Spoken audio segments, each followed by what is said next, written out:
ब्रह्मलोक में जाने वाले भी पीछे लौटकर आते हैं। इसका कारण आगे के श्लोक में बताते हैं। सहस्र युग पर्यंत महर्यद ब्रह्मणो विदुः रात्रिम युग सहस्रांताम तेहो रात्र विदो जना। जो मनुष्य ब्रह्मा के 1000 चतुर्युगी वाले एक दिन को और 1000 चतुर्युगी वाली एक रात्रि को जानते हैं, वे मनुष्य ब्रह्मा के दिन और रात को जानने वाले हैं। व्याख्या। सत्य, त्रेता, द्वापर और कली मृत्यु लोक के इन 4 युगों को एक चतुर्युगी कहते हैं। ऐसी 1000 चतुर्युगी बीतने पर ब्रह्मा जी का एक दिन होता है और 1000 चतुर्युगी बीतने पर ब्रह्मा जी की एक रात होती है। दिन रात की इसी गणना के अनुसार 100 वर्षों तक ब्रह्मा जी की आयु होती है। ब्रह्मा जी की आयु के 100 वर्ष बीतने पर ब्रह्मा जी परमात्मा में लीन हो जाते हैं और उनका ब्रह्मलोक भी प्रकृति में लीन हो जाता है तथा प्रकृति परमात्मा में लीन हो जाती है। कितनी ही बड़ी आयु क्यों ना हो, वह भी काल की अवधि वाली ही है। ऊंचे से ऊंचे कहे जाने वाले जो भोग हैं, वे भी संयोगजन्य होने से दुखों के ही कारण हैं। ये ही संस्पर्शय भोगा दुख योनय एवते और काल की अवधि वाले हैं। केवल भगवान ही कालातीत हैं। इस प्रकार काल के तत्व को जानने वाले मनुष्य ब्रह्मलोक तक के दिव्य भोगों को किंचन मात्र भी महत्व नहीं देते। ब्रह्मा जी के दिन और रात को लेकर जो सर्ग और प्रलय होते हैं, उसका वर्णन अब आगे के 2 श्लोकों में करते हैं। अव्यक्ताद्वयक्तयः सर्वः प्रभवन्त्यहरागमे रात्र्यागमे प्रलीयन्ते तत्रैवाव्यक्तसंज्ञके। ब्रह्मा के दिन के आरंभ काल में अव्यक्त ब्रह्मा के सूक्ष्म शरीर से संपूर्ण शरीर पैदा होते हैं और ब्रह्मा की रात के आरंभ काल में उस अव्यक्त नाम वाले ब्रह्मा के सूक्ष्म शरीर में ही संपूर्ण शरीर लीन हो जाते हैं। व्याख्या। मात्र प्राणियों के जितने शरीर हैं, उनको यहाँ व्यक्तयः और 14वें अध्याय के 4थे श्लोक में मूलतः कहा गया है। जैसे जीवकृत सृष्टि अर्थात मैं और मेरापन को लेकर जीव की जो सृष्टि है, जीव के नींद से जागने पर वह सृष्टि जीव से ही पैदा होती है और नींद के आ जाने पर वह सृष्टि जीव में ही लीन हो जाती है। ऐसे ही जो यह स्थूल समष्टि सृष्टि दिखती है, वह सब की सब ब्रह्मा जी के जगने पर उनके सूक्ष्म शरीर से अर्थात प्रकृति से पैदा होती है और ब्रह्मा जी के सोने पर उनके सूक्ष्म शरीर में ही लीन हो जाती है। तात्पर्य यह हुआ कि ब्रह्मा जी के जगने पर तो सर्ग होता है और ब्रह्मा जी के सोने पर प्रलय होता है। जब ब्रह्मा जी की 100 वर्ष की आयु बीत जाती है, तब महाप्रलय होता है, जिसमें ब्रह्मा जी भी भगवान में लीन हो जाते हैं। ब्रह्मा जी की जितनी आयु होती है, उतना ही महाप्रलय का समय रहता है। महाप्रलय का समय बीतने पर ब्रह्मा जी भगवान से प्रकट होते हैं तो महासर्ग का आरंभ होता है। परिशिष्ट भाव। 16वें श्लोक में भगवान ने बताया कि ब्रह्मलोक तक सभी लोग पुनरावर्ती हैं। वे पुनरावर्ती क्यों हैं, इसका उत्तर भगवान 17वें 18वें श्लोक में बताते हैं कि ऊंचे से ऊंचा ब्रह्मलोक भी काल की अवधि में है। उस अवधि का विवेचन करते हुए भगवान बताते हैं कि ब्रह्मलोक की अवधि कितनी ही बड़ी क्यों ना हो, है वह काल के अंतर्गत ही। परंतु भगवान काल की अवधि में नहीं है। जैसे हम रात को सोते हैं तो संसार को भूल जाते हैं और प्रातः जागते हैं तो संसार पुनः याद आ जाता है, ऐसे ही ब्रह्मा जी के रात में संपूर्ण सृष्टि लीन हो जाती है और दिन में पुनः उत्पन्न हो जाती है। यह रात और दिन की आखिरी हद है। ब्रह्मा जी के दिन और रात सूर्य से नहीं होते, प्रकृति से होते हैं। भूतग्रामः स एवायं भूत्वा प्रलीयते रात्र्यागमे वशः पार्थ प्रभवत्यहरागमे। हे पार्थ, वही यह प्राणी समुदाय उत्पन्न होकर प्रकृति के परवश हुआ ब्रह्मा के दिन के समय उत्पन्न होता है और ब्रह्मा की रात्रि के समय लीन होता है। व्याख्या। अनादिकाल से जन्म मरण के चक्कर में पड़ा हुआ यह प्राणी समुदाय वही है जो कि साक्षात मेरा अंश, मेरा स्वरूप है। मेरा सनातन अंश होने से यह नित्य है। सर्ग और प्रलय तथा महासर्ग और महाप्रलय में भी यही था और आगे भी यही रहेगा। इसका न कभी अभाव हुआ है, न आगे कभी अभाव होगा। तात्पर्य है कि यह अविनाशी है और इसका कभी विनाश नहीं होता, परंतु भूलते यह प्रकृति के साथ अपना संबंध मान लेता है। प्राकृत पदार्थ तो बदलते रहते हैं, उत्पन्न और नष्ट होते रहते हैं, पर यह उनके संबंध को पकड़े रहता है। यह कितने आश्चर्य की बात है कि संबंधी सांसारिक पदार्थ तो नहीं रहते, पर उनका संबंध रहता है, क्योंकि उस संबंध को स्वयं ने पकड़ा है। अतः यह स्वयं जब तक उस संबंध को नहीं छोड़ता, तब तक उसको दूसरा कोई छुड़ा नहीं सकता।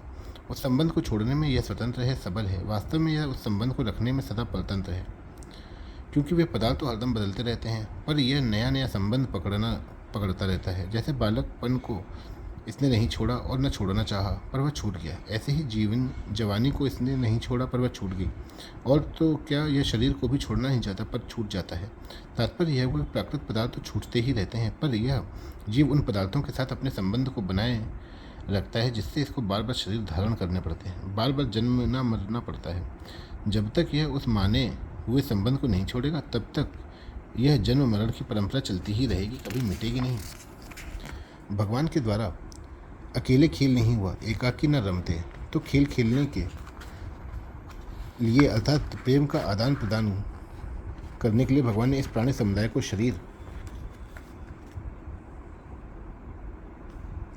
रूप खिलौने के साथ सहित प्रकट किया। खेल का नियम ये होता है कि खेल के पदार्थ केवल खेलने के लिए ही होते हैं, किसी के व्यक्तिगत नहीं होते। परंतु यह प्राणी समुदाय खेल खेलना तो भूल गया और खेल के पदार्थों को अर्थात शरीरों को व्यक्तिगत मानने लग गया। इसी से यह उनमें फंस गया और भगवान से सर्वथा विमुख हो गया। भूतवा भूतवा प्रलीयते, ये पद शरीरों के लिए कहे गए हैं जो कि उत्पन्न और नष्ट होते रहते हैं, अर्थात जिनमें प्रतिक्षण ही परिवर्तन होता रहता है। परंतु जीव उन शरीरों के परिवर्तन को अपना परिवर्तन और उनके जन्मने मरने को अपना जन्म मरण मानता रहता है। इसी मान्यता के कारण उसका जन्म मरण कहा जाता है। यह स्वयं स्वरूप है, भूत ब्राह्मण स एवा एम, और शरीर उत्पत्ति विनाशील है, भूतवा भूतवा प्रलीयते। इसलिए शरीरों को धारण करना अर्थात जन्म मरण का होना पर धर्म है और मुक्त होना स्वधर्म है। रात्र्यागमे अवश्य पार्थ प्रभवत्य हरागमे। यहाँ अवश्य कहने का तात्पर्य है कि अगर यह जीव प्रकृति की वस्तुओं में से किसी भी वस्तु को अपनी मानता रहेगा तो उसको वहम तो यह होगा कि मैं इस वस्तु का मालिक हूँ, पर हो जाएगा उस वस्तु के परवश पराधीन। प्राकृतिक पदार्थों को यह जितना ही अधिक ग्रहण करेगा उतना ही यह महान परतंत्र बनता चला जाएगा, फिर इसकी परतंत्रता कभी छूटेगी ही नहीं। ब्रह्मा जी के जागने और सोने पर अर्थात सर्ग और प्रलय के होने पर, 8वें ब्रह्म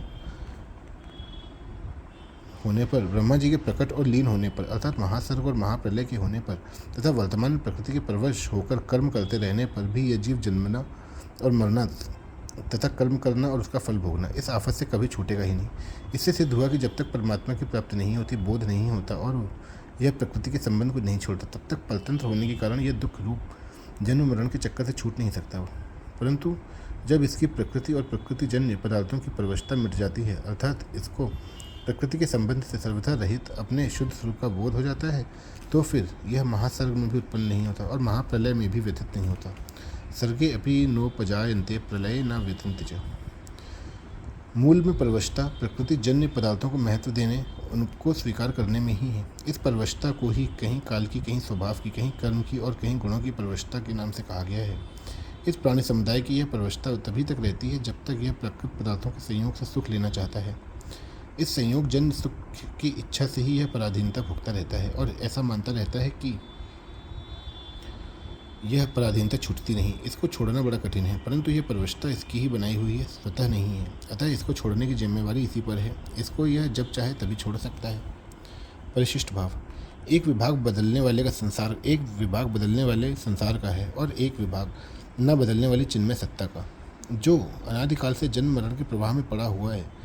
वही यह जीव समुदाय बार बार उत्पन्न और लीन होता है। ब्रह्मा के दिन और रात के बीच में भी जीव निरंतर जन्म लेता और मरता रहता है। तात्पर्य है कि जो बार बार उत्पन्न और लीन होता है वह संसार है, और जो वहीं रहता है वह जीव का असली स्वरूप अर्थात चिन्मय सत्ता है, जो परमात्मा का साक्षात अंश है। ब्रह्मा जी के कितने ही दिन रात बीत जाएं, पर जीव स्वयं वहीं का वहीं रहता है।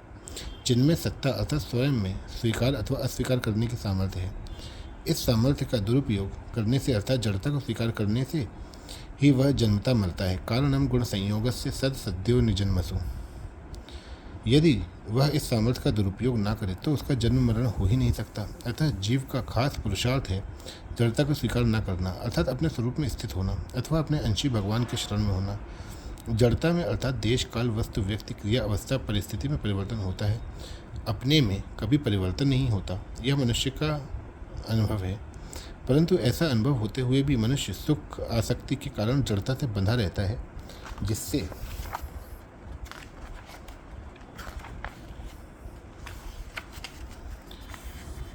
उसको अपने सहज स्वरूप का स्वभाव अनुभव नहीं होता। प्रत्युत वह पशु पक्षी आदि की तरह अपने स्वरूप को भूला रहता है। अवश्य अपरा प्रकृति के साथ संबंध जोड़ने से जीव परवश पराधीन हो जाता है। भूत ग्राम मिमम कृत्स्नम अवशम प्रकृतिर्वशात। अतः प्रकृति के साथ माना हुआ संबंध छूटने पर यह स्वाधीन अर्थात मुक्त हो जाता है। भगवान तो स्वाधीन से स्वाधीन है, जीव ही जड़ता के पराधीन हो जाता है। उस पराधीनता को मिटाने से ही वह स्वाधीन हो जाता है, परंतु भगवान के शरण होने से वह स्वाधीनता पूर्वक स्वाधीन अर्थात परम स्वाधीन हो जाता है। भगवान की अधीनता परम स्वाधीनता है, जिसमें भगवान भी भक्त के अधीन हो जाते हैं। अहम भक्त पराधीन।